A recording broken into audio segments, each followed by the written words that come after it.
പ്രണയം ചതിച്ച അനേകം യുവാക്കളിൽ ഒരാളാണ് ഞാനും. ആത്മാർത്ഥമായി അവളെ സ്നേഹിച്ചിരുന്നു എന്ന ഒറ്റ കാരണത്താൽ ഒരുപാട് വേദനിക്കേണ്ടി വന്നയാൾ അല്ല, ഇപ്പോഴും വേദനിച്ചുകൊണ്ടിരിക്കുന്നവൻ.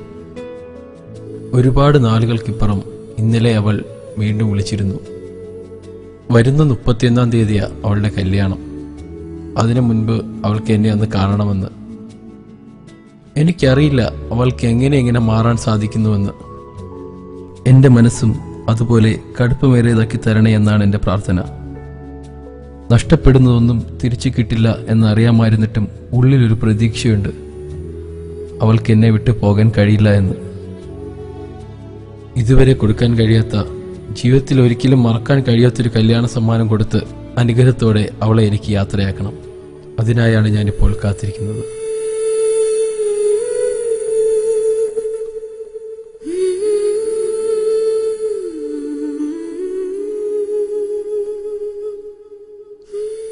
ഒത്തിരി നേരമായി വന്നിട്ട്? ഇല്ല, ഇപ്പൊ വന്നതേ ഉള്ളൂ.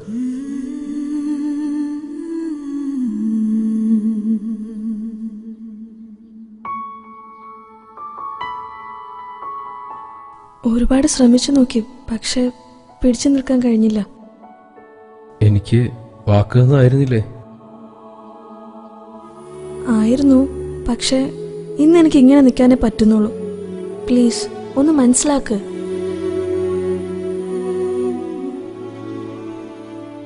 പയ്യൻ എന്ത് ചെയ്യുന്നു?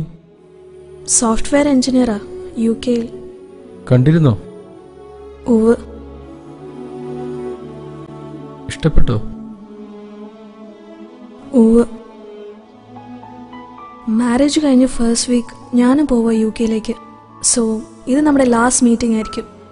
ഇനി നമ്മൾ കാണില്ല, കാണരുത്.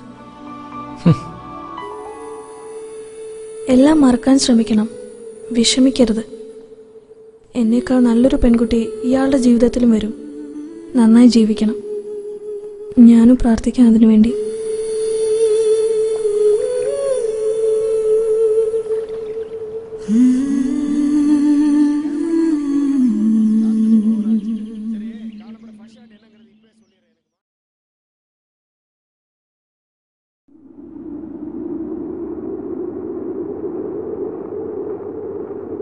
Ammu,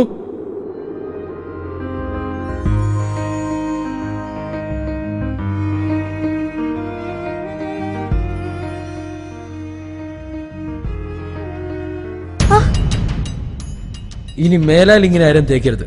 തേച്ചാൽ you bloody.